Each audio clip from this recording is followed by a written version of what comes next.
Okay.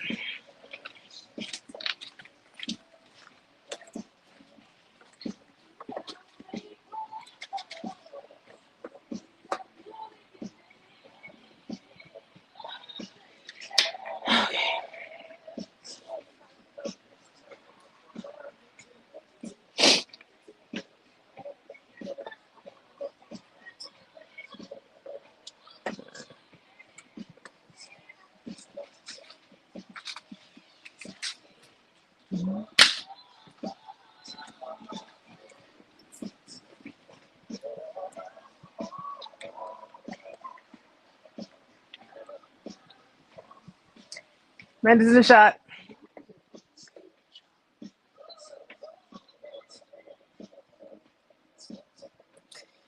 Hey, peoples, kings, queens, lovely people.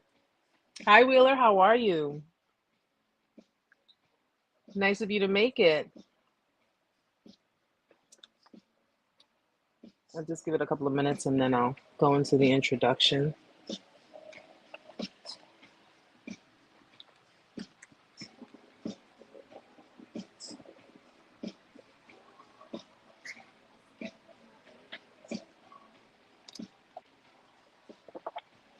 I did. I did. I hope you did as well.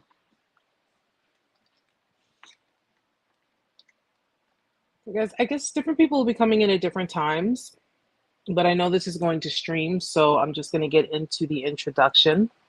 Welcome to Narc Survival 101. It's your girl Erica here. Basically, I'm sorry, just give me a second because my computer is lagging.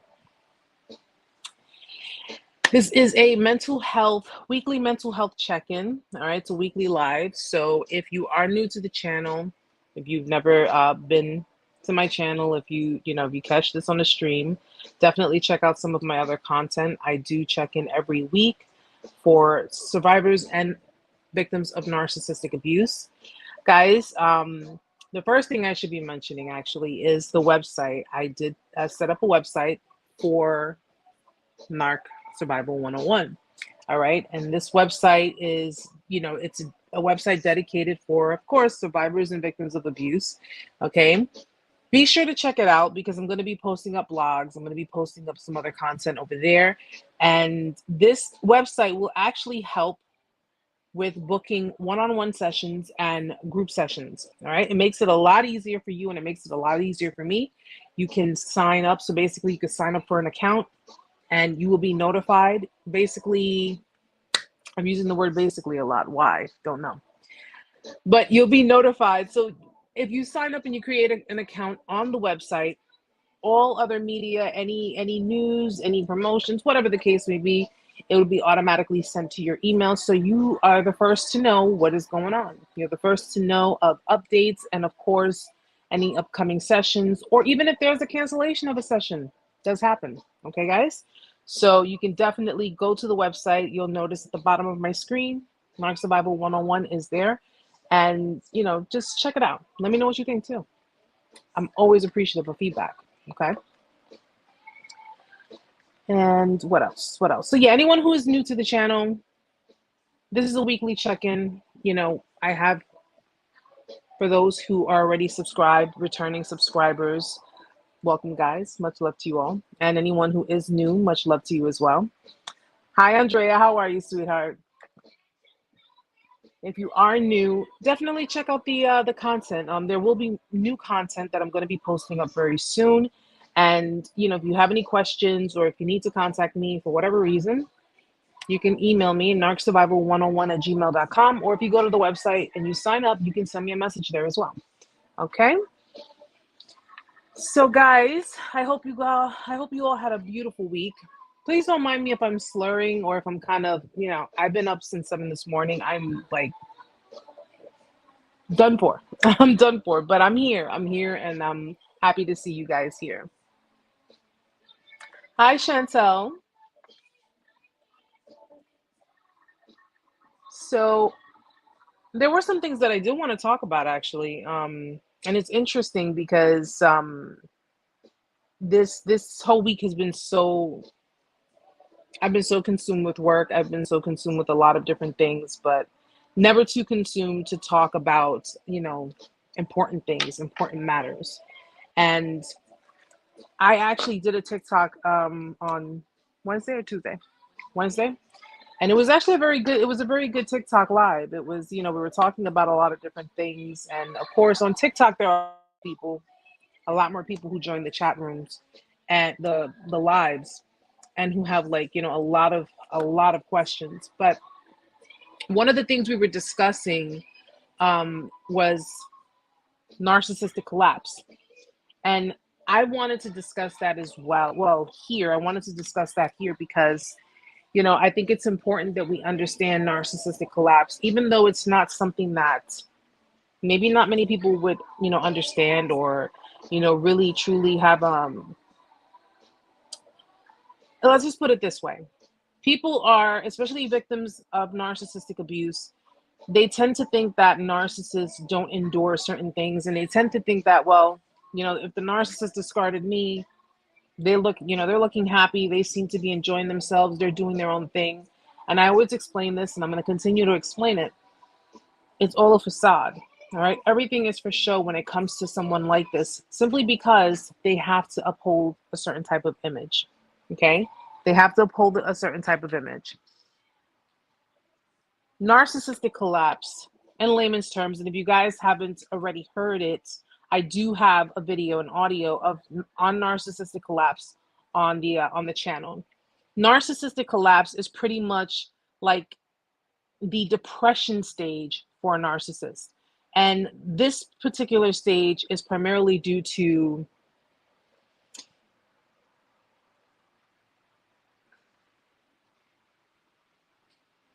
yeah, well, Logan, you'll never know what they feel like. So that comment was really not necessary. I'm not here for any of that. So thank you, but no thank you.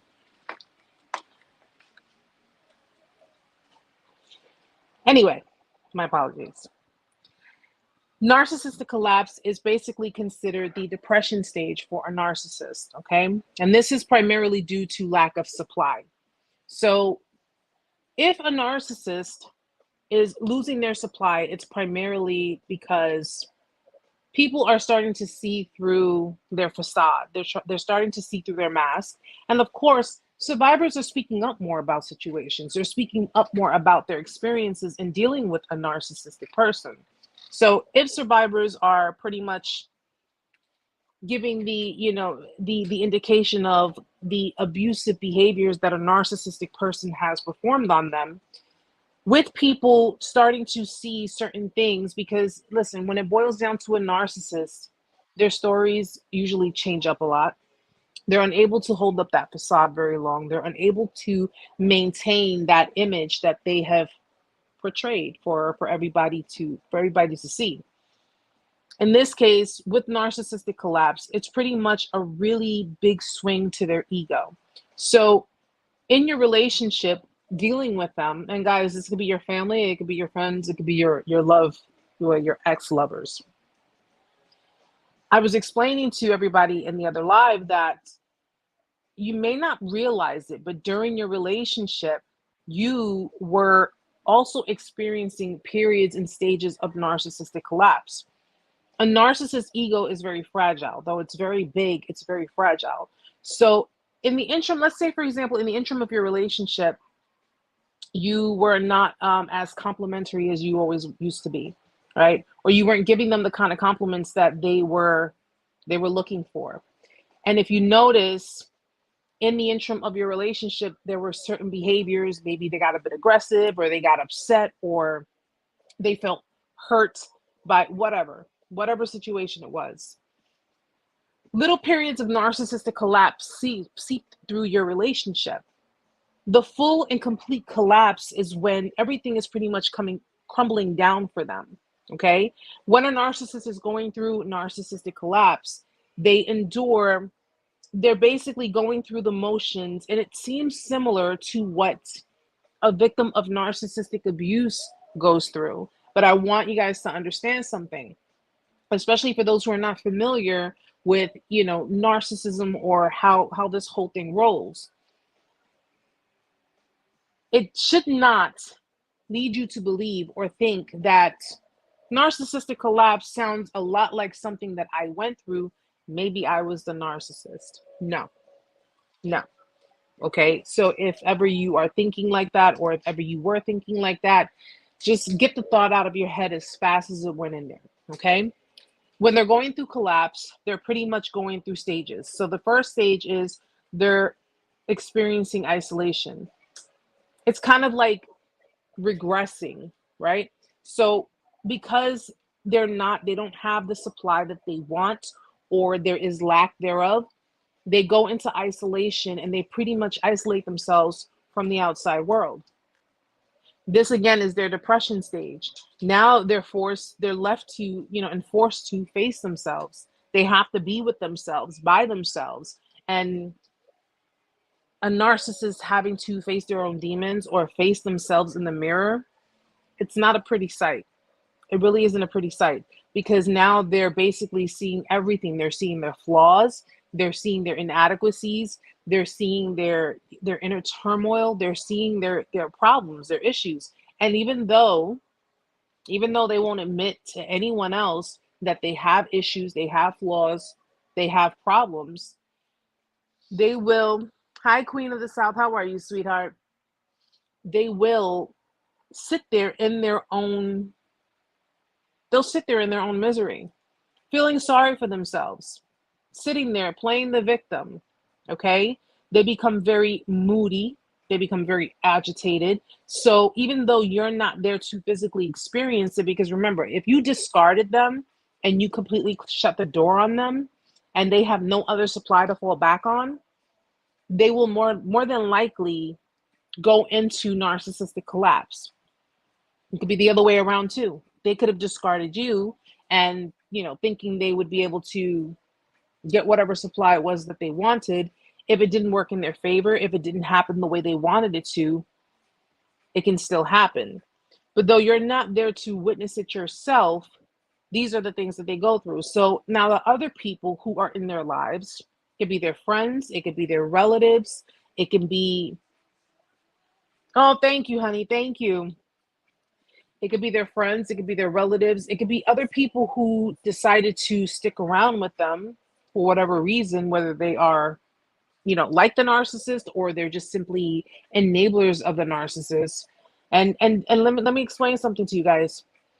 Simply because if a narcissist goes through narcissistic collapse, they may have enablers in their life, but it may not be the optimal supply that they're looking for. It might not be the prime supply that is in their life compared to the supply you were providing for them. But when they're going through collapse, these people in their environment will face the lashings of it, will face the backlash of it as well. Okay, they could be extremely moody, they could be very hostile, very volatile, they're very accusatory, they'll blame everybody else for their problems. So even if they're going through the motions, if they're going through the depressive states, if they're pretty much sitting there playing the victim, in effort to alleviate their own issues and their own pain, because narcissistic collapse, if you really think about it, is someone going through depressive states because they're not really getting the supply that they want, or they don't have the optimal supply that they want. That's very shallow.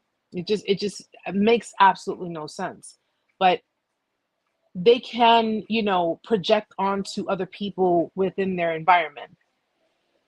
And also, and I mentioned this, yes, and always playing victim, wanting people to feel sorry for them. And it's funny because I mentioned this also in the video as well of the narcissistic collapse. You may have met your ex-narcissist, or whomever that person was to you.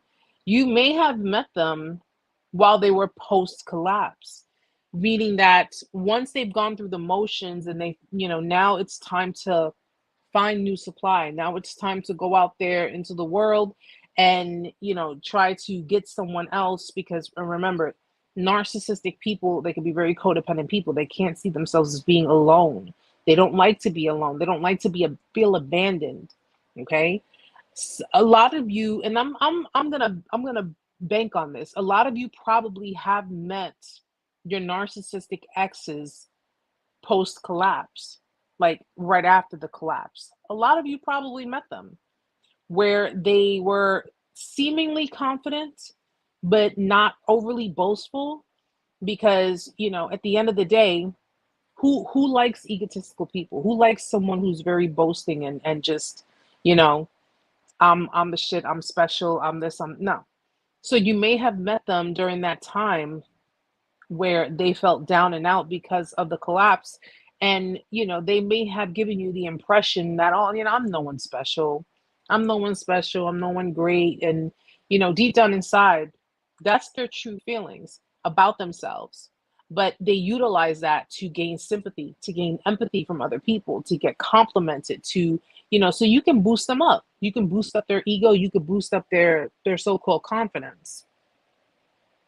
But narcissistic collapse, I truthfully, and this is another thing that I wanted to mention, because I have to mention this because I noticed that there are people who, yeah, Queen of the South, it's just the need for that external admiration. Like, they need to be admired, they need to feel special, they need other people to express to them that, they're unique, that they're special, that people want to be in their presence, people want to be around them. It's the constant need for that, because that's what validates them. That is what pretty much, it fuels them. So without that, because they won't do it themselves, they wouldn't even know where to start to do it for themselves. They rely on other people to do it for them. Okay, these are the kind of people that will, they'll it's like if you're in a group and your group was given an assignment to do, right? They won't do the assignment. You guys will do the assignment. They'll hang around. They may say a thing or two to give the impression that they're involved. Hi, Ty. Hi, sweetie. I'm glad you did. They won't put in the group effort, but they'll be there. They'll be there, present, and maybe say a thing or two, or maybe even try to manage how the group operates without actually doing any kind of work. But once everything is said and done, and the group is, presenting that project, they will take the credit for it. They'll take the credit for it, you know, and they'll enjoy the admiration, they'll enjoy the high praises, they'll enjoy the congratulations. It's just that constant need to feel validated, to feel, wanted, to feel desired, to feel like they mean something, to other people by any means necessary, but they don't put that work and effort in themselves. They don't do that. It's like, I wouldn't even know where to start, and I don't even want to try to learn how to love myself. So it's just a lot better to just get it from other people. It's a lot easier if I just fake the funk with people, and in return, and they could be getting genuine compliments, genuine feelings, genuine love, but they're not reciprocating that. They're not reciprocating that. They are giving to you pretty much what they learned, how they learn, based on their survival moves, their survival instincts. That's all they're doing. And it's pretty messed up. Yes, Chantel says yes, and then turn around and say you're the desperate one during the smear. You know, it's funny how you have someone who would go through all these lengths and these measures to create a relationship, even if it's false narrative, guys. They still go through these lengths, right? Knowing they have no intention on committing, knowing that they wouldn't even know where to begin when it comes to committing to you. Okay? They're going based off of what they learn. And in seeing that, listen, a normal person would think, you see that this person genuinely cares about you and loves you, and they're showing this to you because they're under the impression that you love them, that you care about them, and you want to have happiness with them. It never dawned on you that this person didn't deserve to be treated that way, or no, it doesn't. And that's the crazy part about it. I think that's just like a part of their brain that is just like, it's about survival.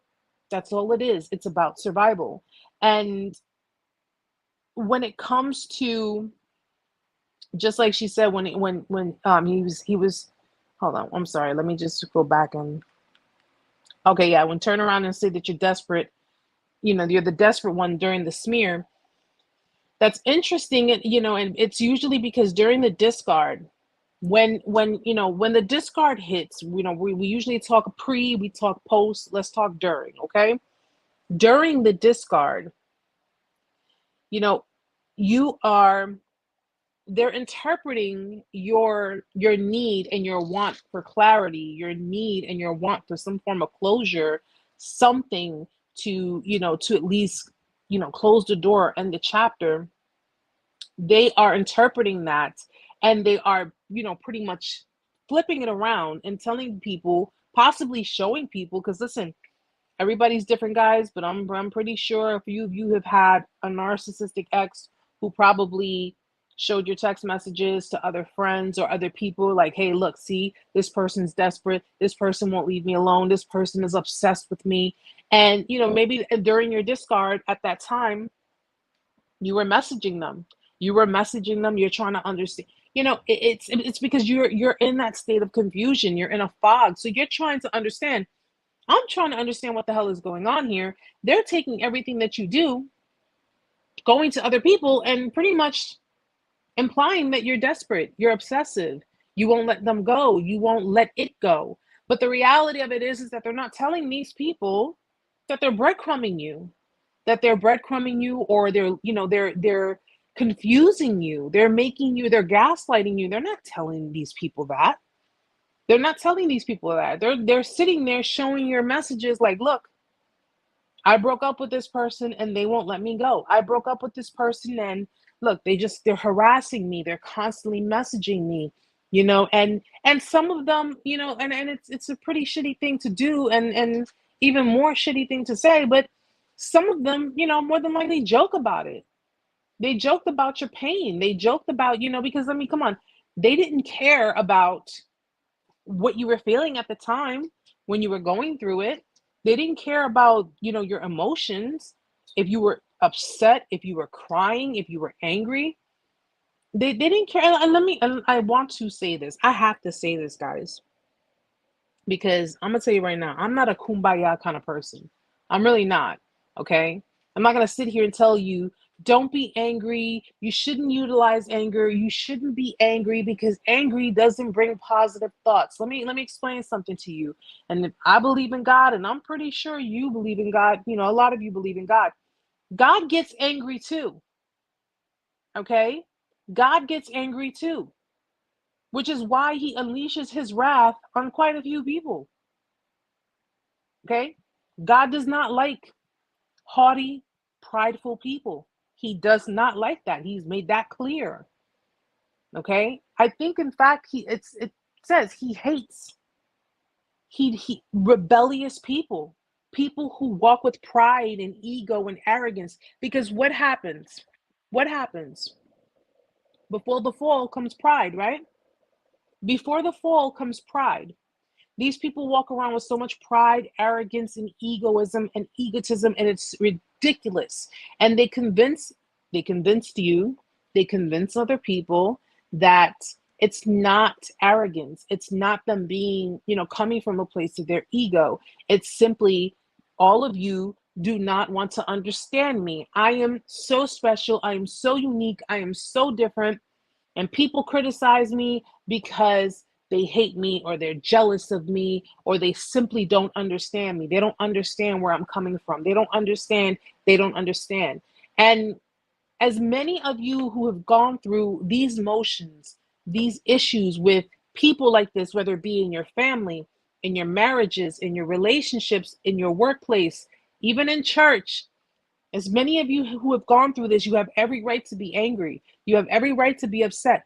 Do not have some freaking, I listen, I don't know about holistic healing or whatever, the whole aura thing and stuff like that. I'm not knocking anybody, but don't tell me I don't have a right to be angry. And don't tell me, oh, if you get angry, it's gonna just your aura is gonna change to red. Okay, that's the don't fuck with me aura. That's the you come near me and you're gonna see what I can do. Okay. You have a right to be upset. You have a right to be angry. You have a right to be, listen, even if you feel bitter about it. I said it to everybody else on the other live too. If you feel bitter about it, hey, you have that right. Just don't do bitter things. Don't stoop to their level. Don't stoop to their level. And I make that clear to a lot of victims and even survivors of narcissistic abuse because I want to explain this. Speaking your story, speaking on your truth, that is one thing. And you have every right, and I always encourage it.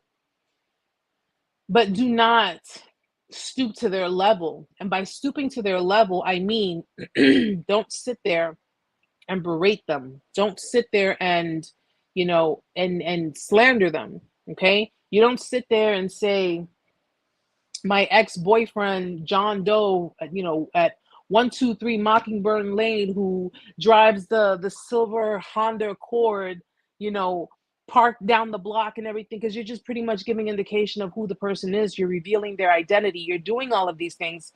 And yes, that is considered slander. You don't want to do that. You don't want to do that. That comes from a bitter place. You don't want to do that. But the reason I say, because listen, screw what everybody thinks. If you feel comfortable talking about your story, talk about it.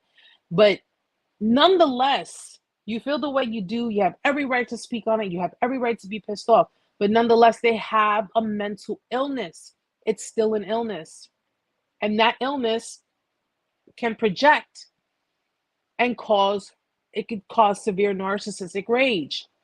These people still have problems up here. They're still distorted. They still think in a distorted manner. And if you are dealing with someone who is coming from a space of surviving, I am coming from a place of survival, which means by any means necessary, which means I will do whatever it takes to survive. Okay. The mentality that these people walk with, you don't know where their mentality is.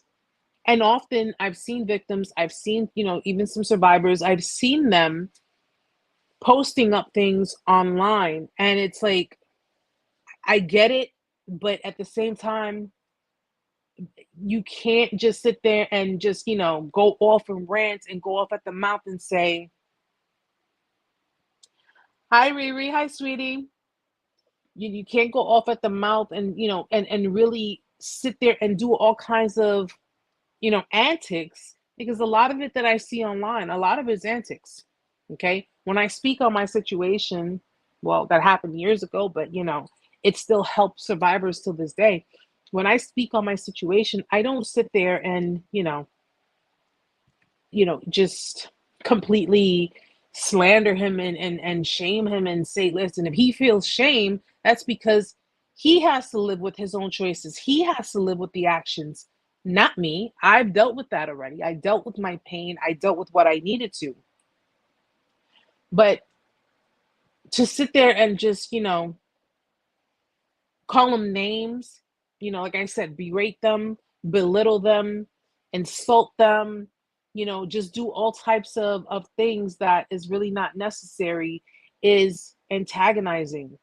Okay. You don't want to poke someone who has a mental disorder. You don't want to poke someone who's capable or who feels like, I have nothing to lose.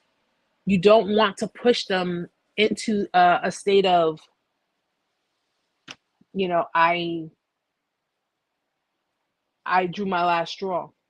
You don't want to do that because you don't know where their mind is and you don't know what they're capable of doing.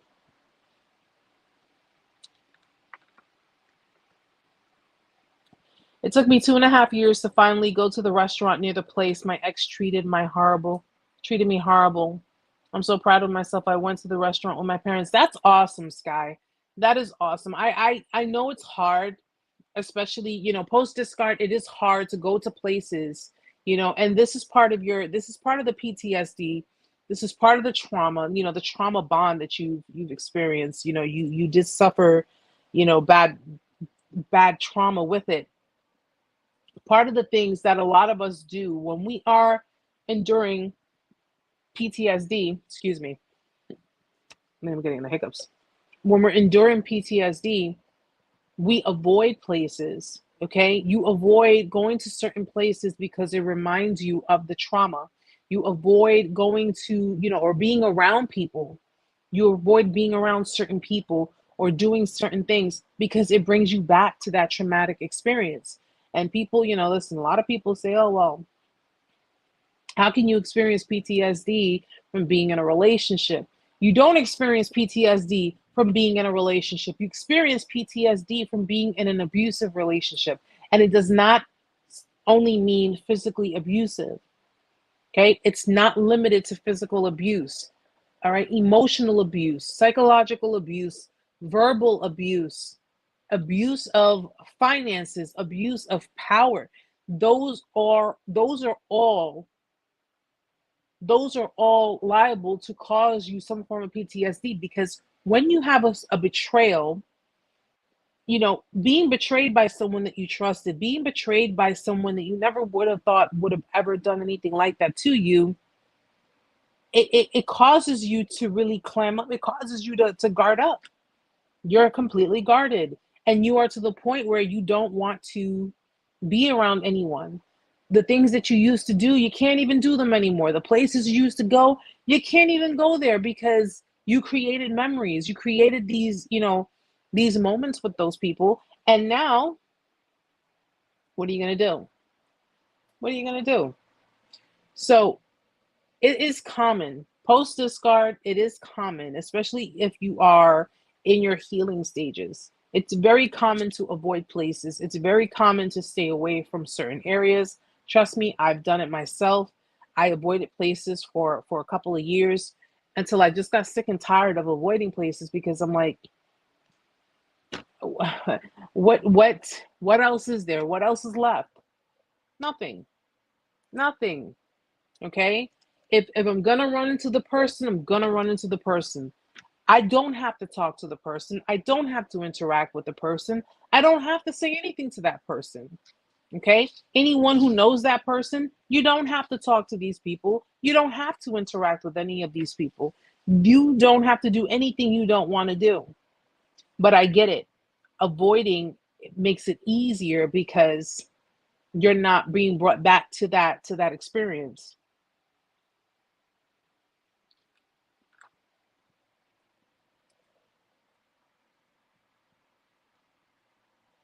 All right. So guys, but yeah, I was, and again, in speaking with everybody during the other live, I was talking with the audience, excuse me, with regards to narcissistic collapse. And narcissistic collapse, again, it could be your family, it could be your parents, it could be your romantic relationships, it could be in your friendship. Okay. And it's just simply bruising the narcissist's ego so much to the point that they are they're just pretty much done for with themselves. Like, they don't know where to put their face, they don't know how to feel, they don't know where to go, they don't know what to do. And in this case, I have notes, guys. I made sure to have notes because I knew, like, my day has been so crazy today. It's just been So when it comes to narcissistic collapse in a partner, what it can look like in your relationship. For example, they suddenly end things without warning or cause. So in this case, they, again, they just discard you. They don't give you information with regards to why, or if they do, they give you half truths. They don't really give you the full truth. Where, a lot of you already know the reason why. A lot of you already know the reasons why narcissists would discard you. Okay. And in this case, it could either be because they are pretty much getting bored with the situation where, it's It's just not doing it for them anymore. Your supply is not supplying them anymore. It's not meeting their standards anymore. Or, they have some kind of indication in their mind that you're going to discard them. You're going to leave them. You're going to walk away. And since they don't like being abandoned, since they fear being abandoned, especially not on their terms, if a narcissist ends a relationship with someone, they're ending it on their terms. They're not ending it on the terms of the partner. Okay? Because if the partner decides we're not going to be together anymore, and we're done, we're over, we're finished, there's that big chance that besides getting their ego bruised, there is that big chance that it may completely be over. It may be completely and utterly over. And for them, you can't end things with me. I have to be the one to end things with you. Okay? Now, on the flip side of that, because here's the interesting thing, okay? It can also, present itself in full form as, obsessing, stalking, or trying to win the other person back if their partner broke up with them. So again, them enduring narcissistic collapse. If you were the one who discarded them and you were the one who ended things with them, again, you didn't end it on their terms, you ended it on yours. They become completely obsessed with you. Okay? They become obsessive with you. And they basically try to, and again, I want people to understand that because we have gone through the motions with narcissistic people. And if you sat there saying, trying to reason with them, trying to convince them to stay, it does not make you a narcissist. Okay? But if they're going through narcissistic collapse, they may try to convince you to come back. They may try to convince you, hoover you back in, to change your mind and say, just be with me. Just be with me. I'll change. I'll probably, they'll give you the false promises. They'll future fake. They'll tell you what you want to hear. They'll make you, try to make you feel all kinds of special. Meantime, just, the other day they were just, yelling at you all nasty and being rude and cruel to you. And all of a sudden now they're going to turn over a new leaf. Why is that? Because you're going to end things. Because you are rejecting them. Okay? That is a very selfish reason. And in this case, if they are, experiencing narcissistic collapse, your best bet is to just try to get away from it as quietly and, as quickly as possible. That's the best bet.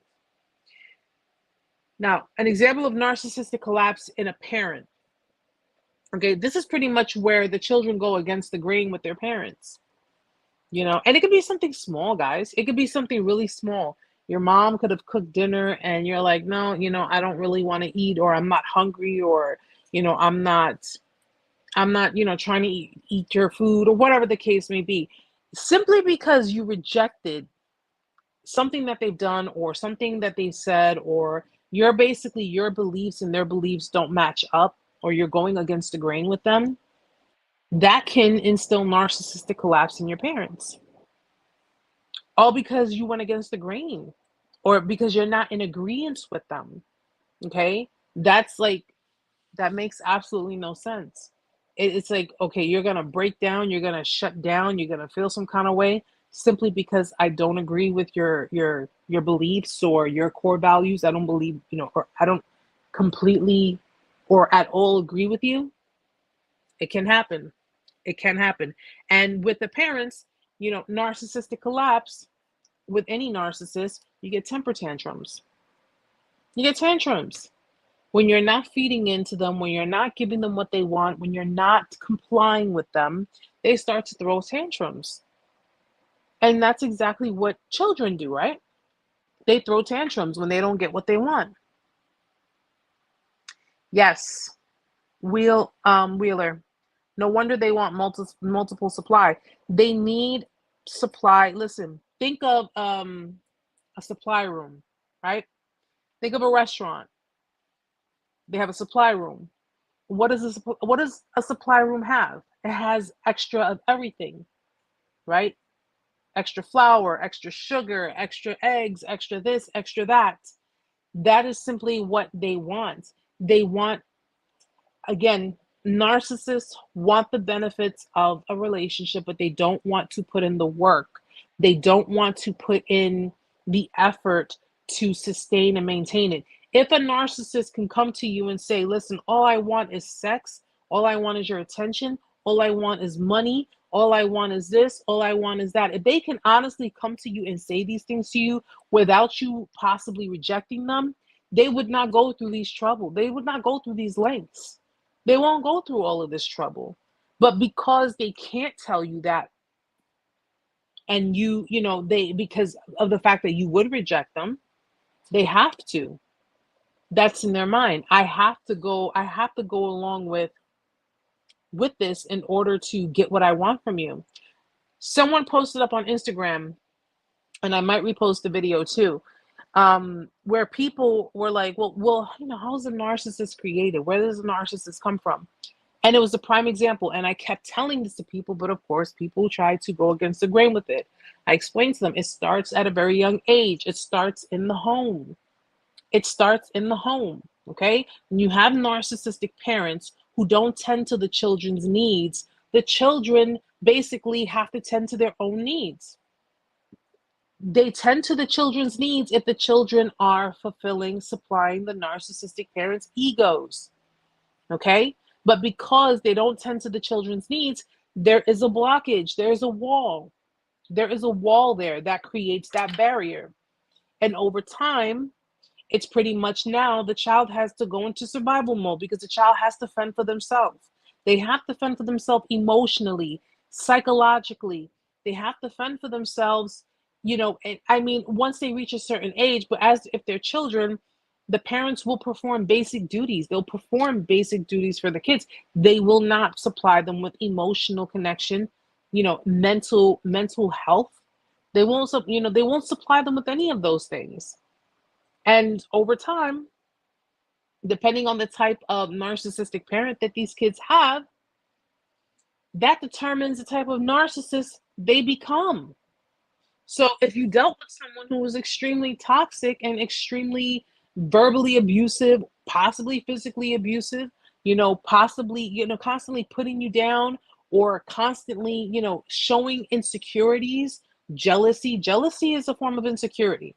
Okay. It's a big form of insecurity, which comes from fear. Okay. Showing you jealousy, trying to maintain control, trying to keep you conform to what they want you to be, not who you really are, not who you want to be. Okay.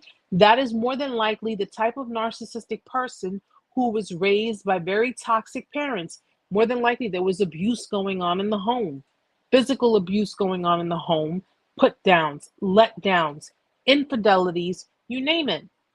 Okay. And that person who more than likely, who became the narcissist, who received the shitty end of the stick with their parents in the home, became just like them. They became just like them. Hi, oh, hi, sweetheart.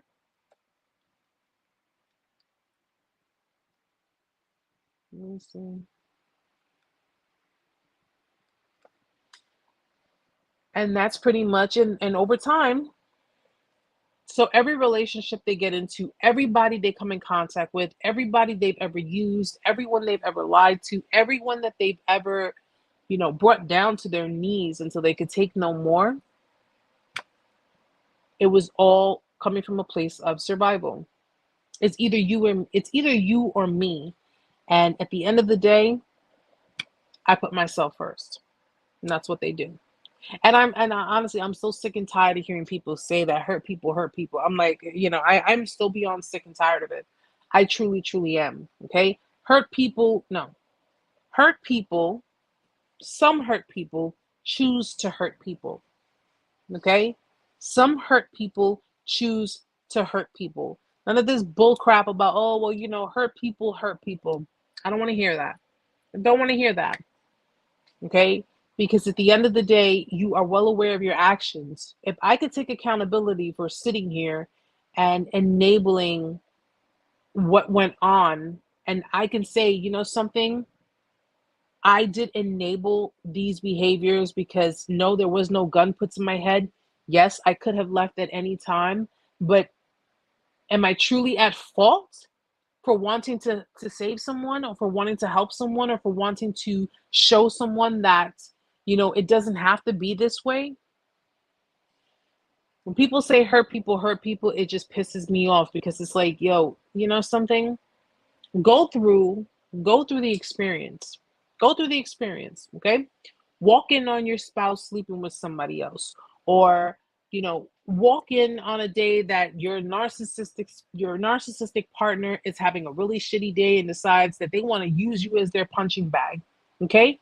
Do all of these things, okay? And then when everything's said and done, that you've gone through the experience, you still want to use the phrase hurt people hurt people? No. Some hurt people choose to hurt people. I've been hurt plenty of times. Okay?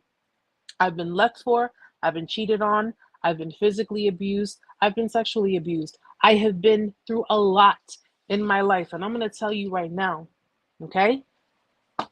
I'm almost 40 years old, and I have not once inflicted or projected that kind of pain onto other people, nor would I ever do that.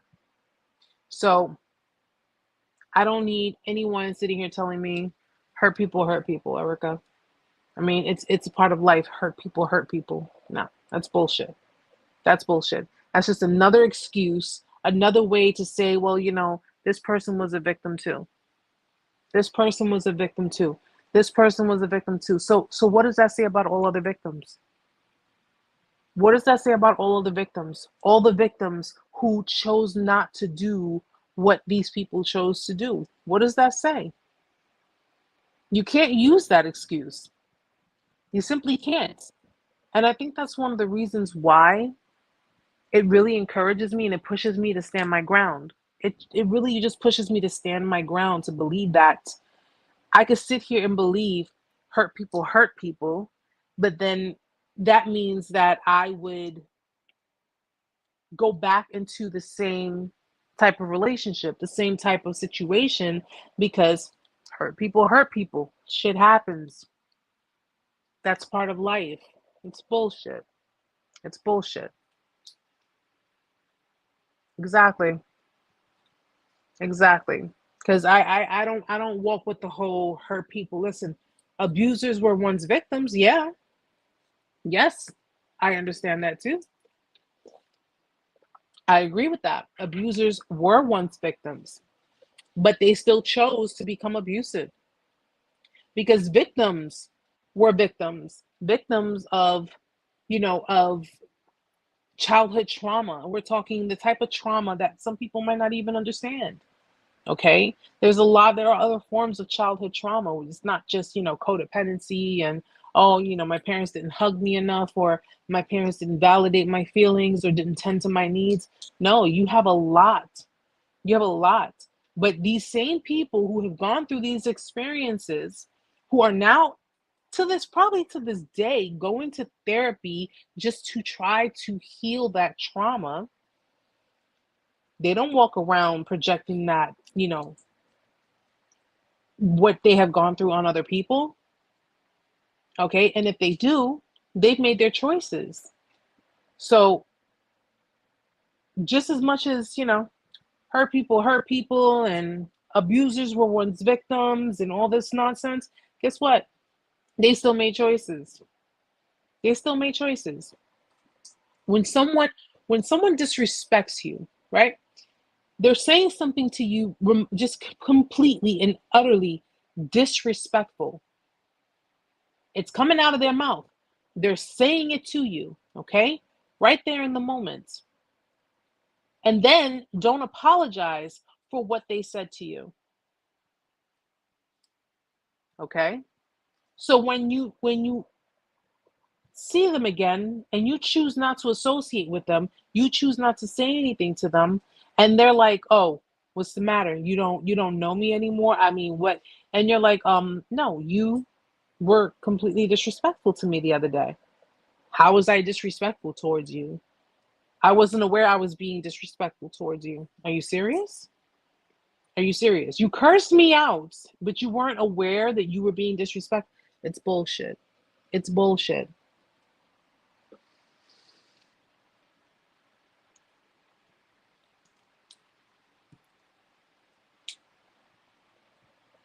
I've been hurt, so do I turn around and hurt someone else? Absolutely not. I don't. Roots Mama, I honestly would say no. Don't. You don't do that simply because we all reap what we sow in this life, guys. We all reap what we sow in this life. You know, if you hurt someone unintentionally, because there are times that that can happen. If it's unintentional, if it was subconsciously, it wasn't something that you were intentionally doing, or it wasn't something, listen, if you disrespect someone, you're disrespecting someone, okay? If I sat here and called Amanda names and really, really went at her, being nasty and rude to her, knowing that my demeanor and my tone is nasty and rude, that's still disrespect. That's still disrespecting her. And I'm gonna sit here and be like, I didn't realize I was disrespecting you. She's gonna look at me like, Erica, you're a smart fucking girl. What are you talking about? You know damn well you were being disrespectful. You understand what I'm saying? At the end of the day, you don't want to become like them. You don't want to stoop to those levels. Okay? Hurting people simply because you're hurt is no excuse. There is no excuse for that. Okay? Because now you're projecting onto other people who had absolutely nothing to do with what these people have done to you. And then you might just project that on the wrong person, and that person may end up severely hurting you. It does not pay to do it. It really doesn't pay to do it.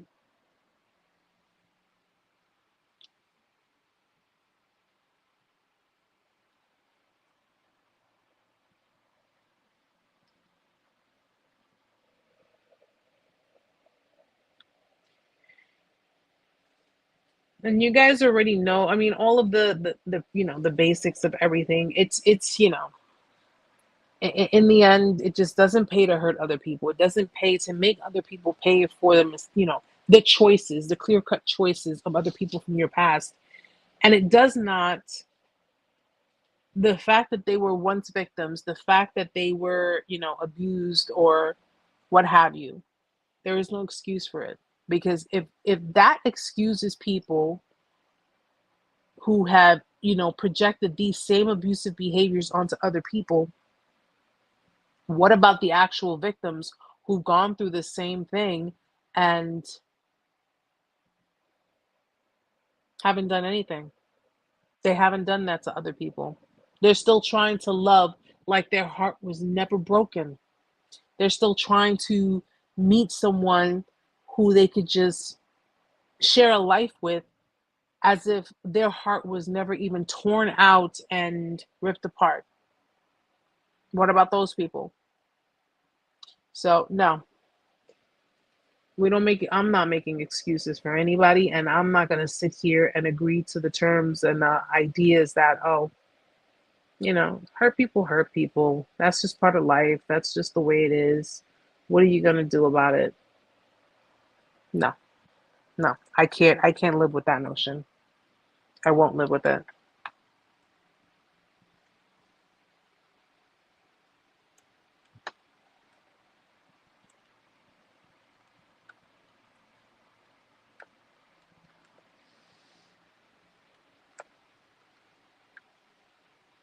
Um, guys, before I forget, again, you go to the website, you can book one-on-ones there. I do have a group meeting tomorrow at 8 p.m. Eastern Standard Time. There are still some slots open. If you are interested in joining our group chat tomorrow, 5 p.m. tomorrow is the latest that, to confirm attendance. So if you're interested in joining our group chat tomorrow, I think it's going to be mostly girls tomorrow. Well, I think it's going to be mostly women tomorrow. Still send him one. He's going to try to make it. Yeah. All right. And if anything, if there's anybody that's new, if they're catching the stream or anything. Just let us Yeah. know you're new so we can send you non-disclosure. Yeah, I mean, if you are catching this on the stream, if you're not here at the live, but you are catching it on the stream, it is Friday, July 8th, 2022. I gotta say it. 8:58 p.m. Eastern Standard Time. If you are interested in joining the group chat, even if you've never come to a live, even if you've never been here, I mean, our doors are always open for anyone who needs help, who needs just support, okay? You can join our group chat. We have one tomorrow, July 9th at 8 p.m. Eastern Standard Time. If you are interested, 6 months. well, that would be, again, with the questionnaire. So, yeah. But if you are interested, go to narcsurvival101.com and you can, fill out the forms and we'll send you the invite. You're very welcome, Sky. You're welcome. I know, guys, I'm usually on a lot longer. Um, but I really want to get on this new content. I really want to start I want to start doing different things with the channels. I want to start setting things up a bit more differently. I have a lot that I need to work on, but I've just been so exhausted with work and it's just been so crazy. But I definitely am trying to get this new content out because I want to I really just want to get to, to everybody who needs it, anybody who needs it. So it definitely will be it's a work in progress. It really is. Okay. But I am only going to be on for about an hour because I got to get some rest too. I really do. Little man is home from school, so it's just the weekends I got to, prioritize because I got to make for him, but I definitely want to get working on this this content. Thank you. Oh, yeah, I just put it up in a bun. I love not having hair. I mean, I have hair, but I don't. I just decided to. I actually want to, guys. I don't know if I'm going to do it not this weekend, probably next weekend. I want to do the design on the side. I might do it on both. Shoot, mess around. I might do it on both. Hmm? Touch it in the back. Yeah, might. But I have to be careful because can't just trust anybody when it comes to cutting hair. But guys, so yes, tomorrow, 8 p.m. Eastern Standard Time, if you're interested in joining the group chat, okay, just go to the website. You can log in. You can create an account. You can log in. You can send. You can book. You can do everything on there now. Okay, so it won't be too. It's everything's done on the website. Makes it so much easier for everyone. So you can book sessions. You can check out different blogs. You can check out different media. If you haven't already, you can catch me on TikTok. I'm usually on TikTok every other Tuesday, Wednesday. I rotate between the two. I do lives over there as well. Just new content, new deets, new everything. We're doing it up this year. I think it was about time that I set up a website. I'm glad I did because it's working really, really well. So far I have quite a few people who have signed up for accounts. So I got to start going over there now to, I think I might do, what I think I might do? I might do this, guys. I might set up like a daily email, but like to send positive like affirmations and positive messages and positive reminders and things like that. So I might do that. So please don't mark it as spam. Okay, it's just daily thoughts of the day, daily just daily words of encouragement. It's all it really is, just to kind of help you guys get through it. All right, guys. So yeah, I know tonight was kind of slow. It's a bit of a slow night. I'm just so tired. I really, really am. So I am gonna call it an early night, but I will be back next week, full force. I promise. Okay. But if you don't already have a TikTok account, try one. Even if it's just to log on for the lives. I do it every Tuesday and Wednesday. And you listen, I wasn't a big fan of TikTok, but then I started watching all the funny videos. Now I'm hooked. I watch all the funny videos, all of them. But definitely join me on TikTok, Narc Survival 101. And this week will be Tuesday no, Wednesday. Tuesday. It'll be this Wednesday. I did it Tuesday this past week. No, This week I did it Tuesday. Wednesday. It was the day after the 4th. She doesn't even know. Yeah, well, you're right. It was Tuesday. You don't even know. I'll be on TikTok this Wednesday coming up on the live over there. We'll be talking about some more stuff. All right, guys? So, again, guys, thank you so much for being here tonight. Thank you so much for just being a part of this and for having such great patience with me and showing love and support. It's really appreciated. I truly, truly appreciate it. I am going to get on more content. I'm still working on some stuff. So hopefully I'll have some videos out for you by early to mid next week. All right. If you guys need me, you know where to find me. I hope you have a beautiful weekend. Okay. I hope you enjoy yourselves. Again, catch me on TikTok this Wednesday coming up. And I guess for anyone who's going to join the group chat tomorrow, I will see you there with I think I might drink tomorrow. I think I'll have a glass of wine tomorrow. So I'll see you guys there. $5. Huh? $5. $5 for? What does it matter to you if I drink or not? You got your stuff there. Whatever. Anyways. So guys, have a beautiful weekend. Thank you, Wheeler. Thank you, sweetheart. Much love to you all. Love, peace, blessings, God's protection. You guys already know how I do here. Okay? Next week, I promise I'll be back in full force. I just didn't want to miss. I didn't want to miss this week because I know that these past few weeks have been kind of hectic for me. But I'm getting back on it, guys. I promise you. All right. So I love you all. I hope you have a beautiful weekend. I'll see you back next Friday, 8 p.m. Eastern Standard Time. Those who are going to join the group chat tomorrow, I will see you tomorrow. And go check out the website, guys. Please check it out. I designed it myself. I did everything on myself. And let me know what you think. I really, really would appreciate the feedback. All right, guys? So much love to you all. Have a beautiful night, guys. I'll see you next week.